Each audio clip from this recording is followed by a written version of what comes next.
සුබ දවසක් මගේ යාළුවෝ හැම දිනාටම. ඉතින් ඔන්න අද මම අරගෙන ඇවිත් තියෙන්නේ හරිම රසවත් ඒ වගේම හරිම ගුණවත් කෑමක්. මොනවද ඉතින් මේ කිසෙල් මුව තමයි අද මම හදන්නේ.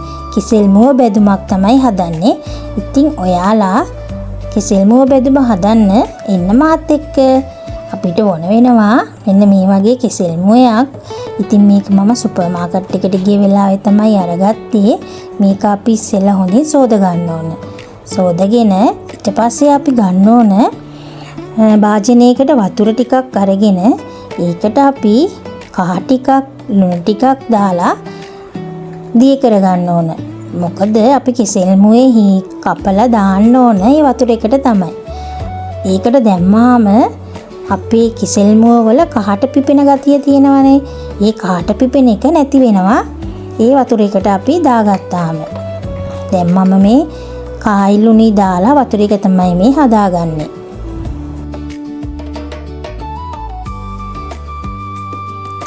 දැන් යාළුවනේ අපි ළඟට කිසෙල් මුවේ අරගෙන මේ කිසෙල් මුවේ අග පැත්ත තියෙන්නේ.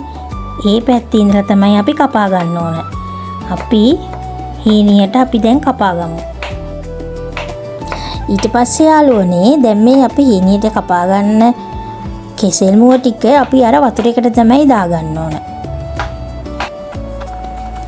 මේ වගේ අපි කහයි ලුණුයි වතුර එකට දාගන්නවා. මේ විදියට අපි කිසෙල් මුවේ ඔක්කොම ටික හීනියට ලියාගෙන වතුර එකට එකතු කරගන්නවා. මෙන්න මේ තරමට හීනියටව තමයි අපි කපා ගන්න ඕන. අපි තෙලේ බදින්නනේ ගන්නෙ. ඒ නිසා ගොඩක් මහතට ගන්නෑ.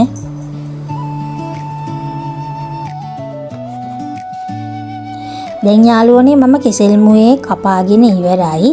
මම කිසෙල් මුවෙන් මෙන්න මේ මුලමා ටික ගන්නෙ නෑ. ඒ ටික පොඩ්ඩක් වගේ කිසෙල් මුවේ කළු වෙලා වගේ තියෙන ඇතුලේ තියෙන මල්. මේ මල් තියෙන නිසා මම එතනින් නවත්තනවා. දැන් මම කපාගෙන ඉවරයි. මෙන්න මේ ටික මම අයින් කරනවා. ඊට පස්සේ අපිට ඕන වෙනවා මේ බෙදුම හදන්න රට ලූණු, සුදු ලූණු, අමමෙලිස්, රම්පේ, කරපිංචා. අපි දැන් ඒව ටික කපා ගමු. දැන් මම මේ ලූණු තමයි සුද්ධ කරන්නේ. ලූණු, සුදු ලූණු ඒව කපාගෙන හීනියට ලියා ගන්න ඕන.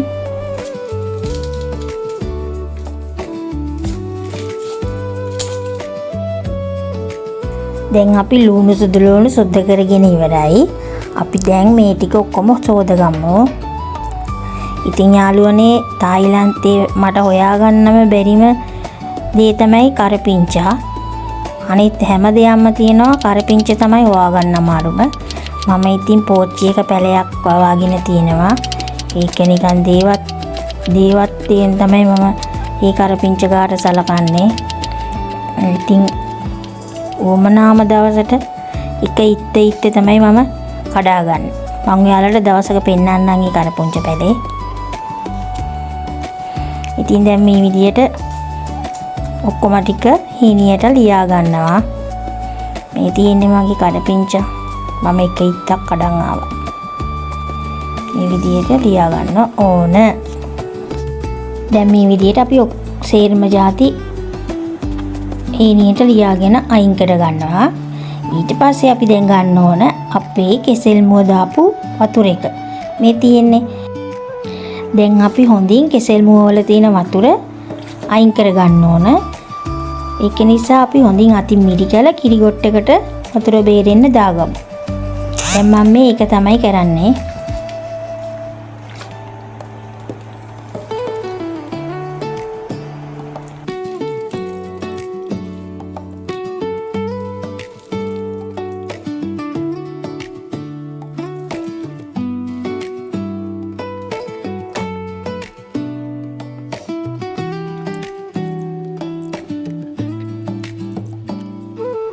දැන් අපි වතුර බේරගෙන ඉවරයි.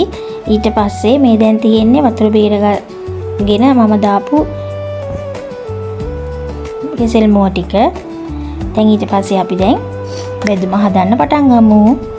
දැන් අපි මේ තියෙන්නේ කපාගත්ත ලුණු, සුදු ලුණු, අමමිරිස්, රම්පි, කරපිංචා.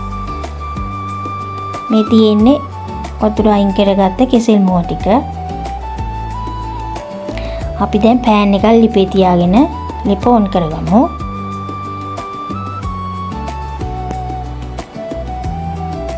ඊට පස්සේ අපි මේකට පිරිසිදු පොල් තෙල් දාගමු.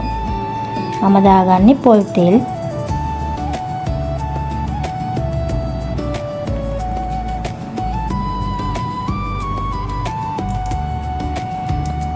පොල් තෙල් දාලා හොඳට රත් වුණාම අපි මුලින්ම කෙසෙල් මුව ටික බෙද ගන්න ඕන.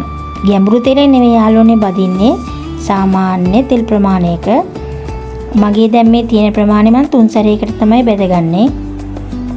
දැන් මම කෑල්ලක් දාලා බලනවා. දැන් තෙල් රත් වෙලා තියෙන්නේ. දැන් මෙන්න මේ වගේ ප්‍රමාණයක් ඉස්සෙල්ලා දාගන්නවා. ඒ වගේ 3 සැරයකට මේ කෙසෙල් මුව ටික බෙදගෙන වෙනම අයින් කරගන්නවා. මේ විදියට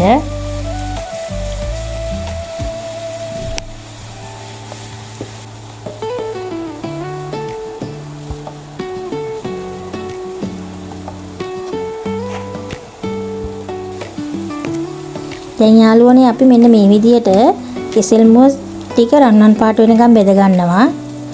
මම 3 සැරයකට වගේ තමයි සේරම කෙසෙල් මුව ටික බෙදගත්තේ. මේ තියෙන්නේ බෙදගත්ත කෙසෙල් මුව ටික. අපි දැන් බෙදුම හදන්න පටන් ගමු. දැන් අර කෙසෙල් මුව බෙදගත්ත ඉතුරු වෙච්ච තෙල් ටිකටම අපි අපි කපාගත්ත ලුණු, සුදු ලුණු, රම්පි, කරපිංචා දාගන්නවා. ඊට පස්සේ අපි ඒකට උඹල කරට හිකුත් දාගන්න ඕන. මේ ටික වීඩියෝ වෙලා නැහැ මගේ අතින්. මේ තියෙන්නේ ඒව තෙලට දාගත්තට පස්සේ මේ වගේ තෙලෙන් අපි මෙලවෙන්න දෙන්න ඕන. ඊට පස්සේ අපි මේකට එකතු කරගන්න ඕන කහ, ලුණු. දැන් මම ලුණු ටිකක් තමයි එකතු කරගත්තේ. ඊට පස්සේ අපි මේකට කහ එකතු කරගමු.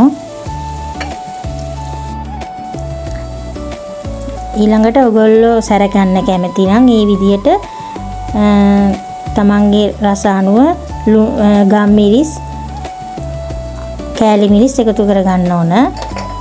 දැන් මම කෑලි මිරිසුයි ගම්මිරිසුයි තමයි එකතු කරගත්තේ.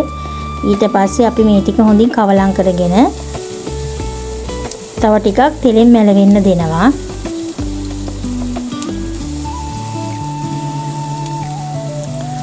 ඕගොල්ලෝ වෙනස් විදියකට හදන්න දන්නවා නම් මේ විදියත් පහලින් කමෙන්ට් කරගෙන යන්න. මේ මම හදපු විදිය. ඊට පස්සේ දැන් තෙලෙන් මැලවිලා ඉවරයි. අපි දැන් අර බෙදගත්ත කෙසෙල් මුව ටිකත් මේ ලුණු එකටම එකතු කරගන්නවා.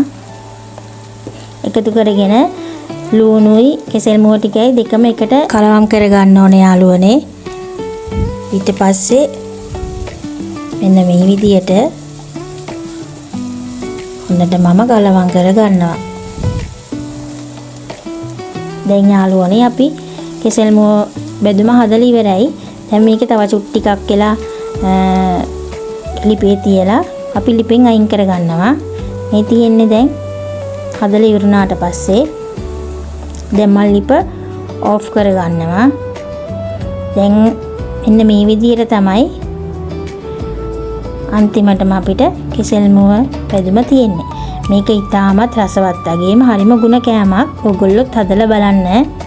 එහෙනම් යාළුවනේ ආයිත් අලුත් වීඩියෝ එකකින් ඉක්මනට එන්නම්. එතකන් ඔයගොල්ලෝ සතුටින් පරිස්සමින් ඉන්න. බයි.